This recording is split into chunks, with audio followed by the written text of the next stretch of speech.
Graça e paz da parte de Deus e do nosso Senhor Jesus Cristo, aquele que é o nosso bondoso e eterno Salvador. Paulo, quando escreveu aos irmãos da Galácia, ele disse o seguinte: Admira-me que estejais passando tão depressa daquele que vos chamou na graça de Cristo para outro evangelho, o qual não é outro, senão que há alguns que vos perturbam e querem perverter o evangelho de Cristo. Mas ainda que nós, ou mesmo anjo vindo do céu, vos pregue evangelho que vá além daquele que vos temos pregado, seja anátema. Assim como já dissemos, agora repito, se alguém vos prega evangelho que vá além daquele que recebeste, seja anátema. Paulo ficou preocupado com esses irmãos, porque eles começaram a ouvir um outro evangelho, isso é, uma outra forma que se chamava evangelho, e esses irmãos estavam começando a aceitar esse outro evangelho. E ele diz que seja eles ou seja mesmo o anjo do céu, que fale, que pregue algo que não está de acordo com o evangelho verdadeiro, aqueles irmãos considerassem como se fosse maldição e não uma bênção. E aí a gente faz essa pergunta: qual o verdadeiro evangelho? O meu objetivo hoje é mostrar para você que há um verdadeiro evangelho e um falso evangelho. Que há muitos lugares que dizem que estão pregando a palavra de Deus, que estão anunciando a palavra de Deus, mas não é a palavra de Deus. Como diz Paulo, é outra palavra, mas não é a palavra de Deus. Então eu gostaria de mostrar para você o que é o evangelho, para que você possa não ser enganado por pessoas que se passam por líderes religiosos, mas estão sendo maldição na sua vida e não uma bênção. Em 1 Coríntios capítulo 15, Paulo também está combatendo o ensino errado dentro da igreja. E nesse capítulo, ele vai mostrar um resumo do que é o evangelho. Ouça comigo. Antes de tudo, vos entreguei o que também recebi, que Cristo morreu pelos nossos pecados, segundo as Escrituras, e que foi sepultado e ressuscitado ao terceiro dia, segundo as Escrituras. O que Paulo está afirmando para todo aquele que quer conhecer o verdadeiro Evangelho é que o verdadeiro Evangelho ele está de acordo com a palavra de Deus. E o verdadeiro Evangelho ele mostra o amor de Deus pelo homem, o homem pecador que pecou lá no Jardim do Éden e que está perdido e longe de Deus e que por si só não pode encontrar o Senhor, nem a verdade, nem a salvação, que de acordo com Paulo em Efésios capítulo 2, ele está morto nos seus delitos e pecados. É necessário o evangelho verdadeiro para restaurar este homem. É necessário o evangelho verdadeiro para dar vida a esse homem morto. E Paulo diz que o objetivo das Escrituras é mostrar essa salvação de Deus. A salvação para um homem pecador que se distancia de Deus cada vez mais. E que os seus pecados, que continuamente faz, distanciam ainda mais de Deus, de modo que Deus nem pode olhar para ele, porque Deus é santo, santo, santo. Mas o Evangelho também diz que esse homem morto nos seus pecados, que esse homem que tem essa maldade no coração por conta do pecado de Adão, que foi passado de Adão para cada filho dele, chegou a mim, chegou a você, ele precisa de uma punição. O apóstolo Paulo, em Romanos capítulo 6, versos 23, diz: o salário do pecado é a morte. O Senhor Deus falou através do profeta Ezequiel: a alma que pecar, esta morrerá. Em Romanos capítulo 1, Paulo diz que os homens sabem que por conta dos seus pecados e rebeldias contra Deus, eles sabem que são dignos de morte. Porque o salário do pecado é a morte. E esse homem que continuamente peca contra Deus, ele merece a morte. E não há nada que ele possa fazer, não há nenhuma boa obra que ele possa fazer que possa lhe garantir a salvação, porque não há nada que Deus possa aceitar de obra, porque até as suas boas obras, como diz o profeta Isaías, não passam para Deus de trapos de imundícies. Não que Deus não seja uma pessoa que não olhe o que de bom é feito, mas que qualquer tipo de atitude, ela é comparada com a perfeição de Deus e com seus atos extremamente, completamente santos. E isso nenhum homem é capaz de fazer. Mas o Evangelho diz que Cristo morreu pelos nossos pecados segundo as Escrituras. Foi isso que Paulo recebeu pessoalmente do Senhor Jesus e era isso que ele estava transmitindo para os irmãos de Corinto e para nós. Cristo morreu. Cristo morreu para pagar uma dívida que o homem não podia pagar.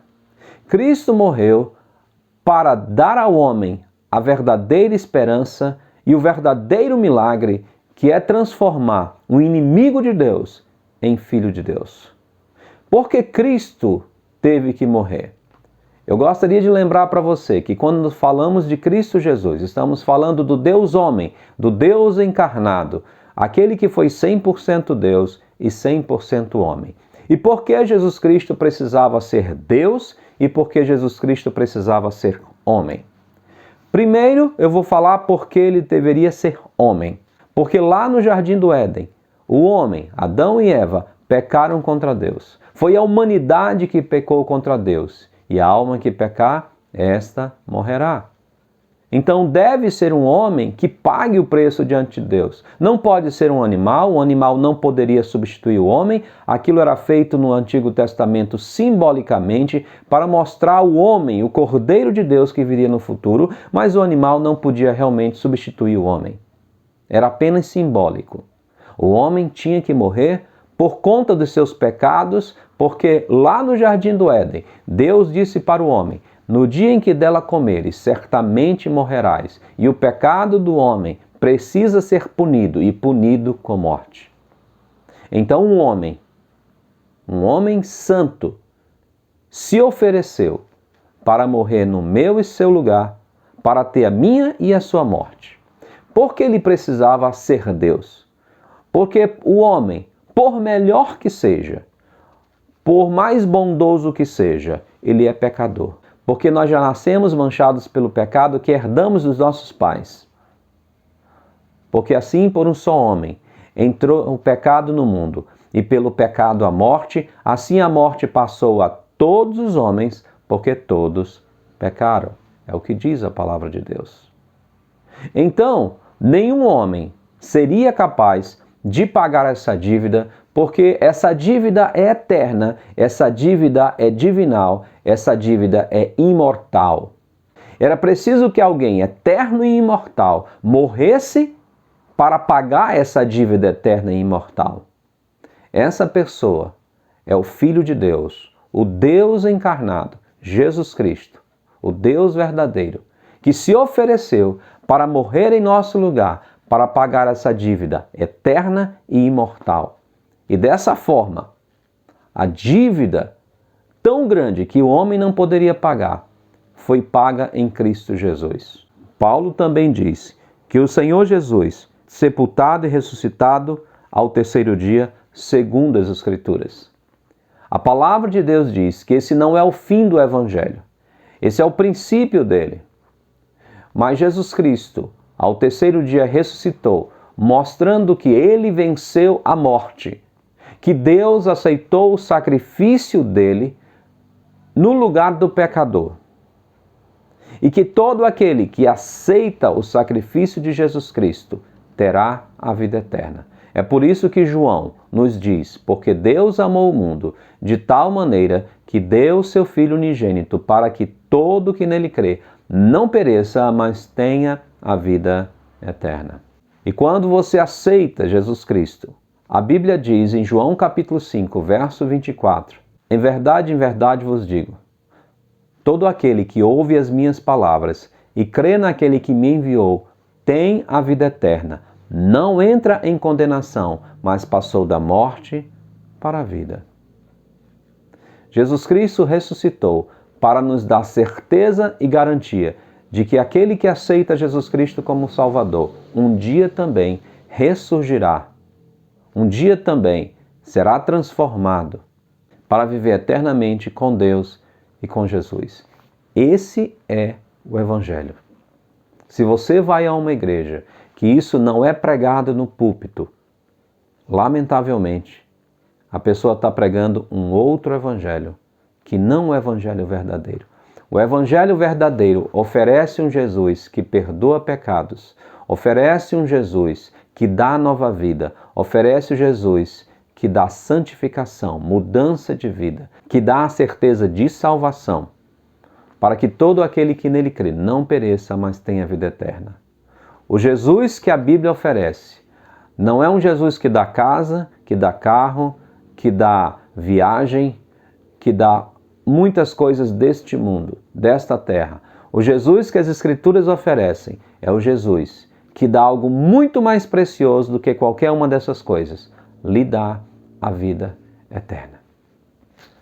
Você não quer confiar neste Evangelho, que é o Evangelho verdadeiro?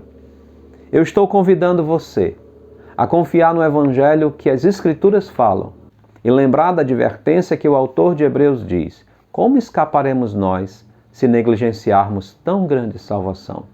Por isso eu te convido, hoje mesmo, a receber a Cristo como teu Salvador, a receber o verdadeiro Evangelho. Não importa quanto tempo você está frequentando uma igreja. Olha, eu tenho uma experiência já de muitos anos de ministério, de pessoas que visitaram a Igreja Batista Regular Ebenezer e ouviram o Evangelho verdadeiro e já estavam frequentando igrejas há muito tempo e disseram: eu nunca tinha ouvido essa palavra, eu nunca tinha ouvido o verdadeiro Evangelho. Eu quero aceitar Jesus Cristo como meu Salvador. Eu te convido a receber o verdadeiro Evangelho para que você tenha perdão de pecados, salvação e vida eterna. Que o Senhor te abençoe e te guarde. Que o Senhor faça resplandecer sobre ti o seu rosto, tenha misericórdia de ti e te dê a paz. Eu sinto verdadeiro espanto no meu coração em constatar que o Evangelho já mudou. Quem ontem era servo agora acha-se Senhor e diz a Deus como ele tem que ser. Mas o verdadeiro Evangelho exalta Deus. Ele é tão claro como a água que eu bebi,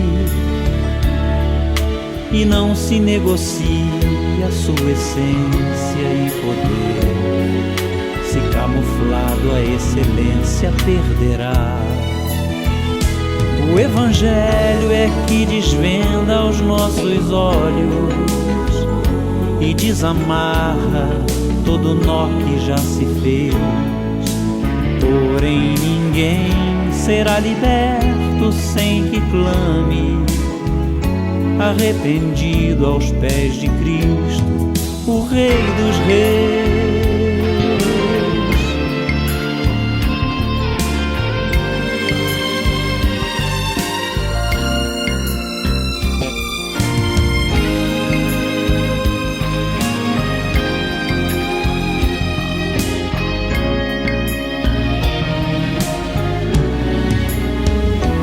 O Evangelho mostra o homem morto em seu pecar, sem condições de levantar-se por si só, a menos que Jesus, que é justo, o arranque de onde está e o justifique, o apresente ao Pai. Mostra ainda a justiça de um Deus que é bem maior que qualquer força ou ficção,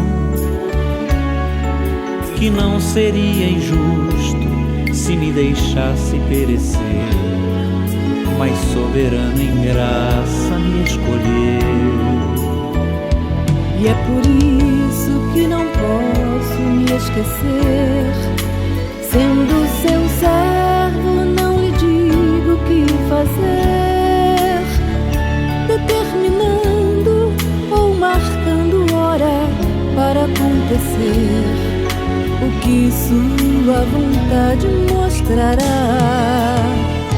O Evangelho é que desvenda os nossos olhos